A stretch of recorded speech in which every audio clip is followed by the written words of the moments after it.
В малките села в Смолянска област са останали да живеят основно възрастни и самотни хора, повечето болни и трудно подвижни. В високопланинското село Кръстатица живеят около 45 души, всички възрастни и самотни.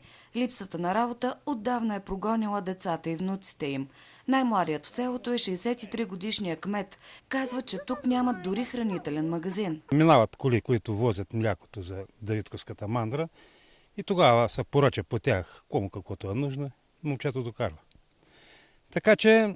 Аптека няма, лекар няма. Аптека няма, лекар няма. Да благодарим на бърза помощ, че светкавично отреагират, когато се потърсят за помощ. През лятото внуците идват с каквото могат да нагласят, къде да ръчат някакви други работи, за да може през зимата да нямат уния трудности.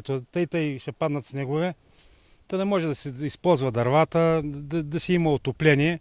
Самотата е най-големия бич за тях. За голямо съжаление, почти всички са самотни. Да не казвам всички. Наричате кмета син? Да. А не ти е истински син? Не комшия, светски комшия, ама не ми е истински, ама той ми е от син по-близък. Защото тогава се допра до някой, ида до него и обадям се и вършим работа.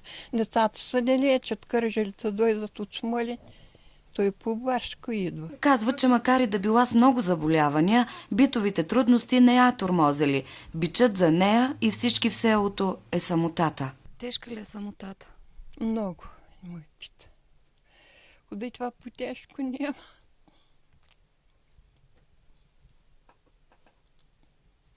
Какво да правиш така?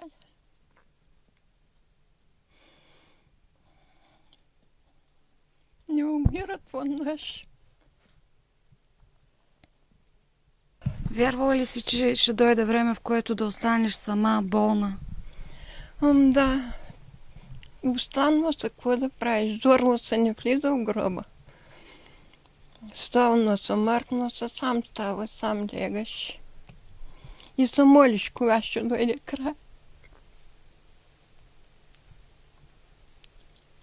Я съм глупо, синке майче, но те не може да злачуем, ке нами викаш. И ходим на туега, на там работим. Ага съм правата копам, а телешком не могам. Права, ага съм та и копам, и садям, и изварам кумпири, пътета са. Картофи. Всичко. Далече ми са внуците. Те ще дойдат пак. А зимата самичка ли си? Сама. Самичка съм взимала се. Те няма да чуват мене. Много е тежко. Какво да правим? Не е лесно. Не е лесно да остане самичка. Вода. Не е лесно. И дети. Гърло еде.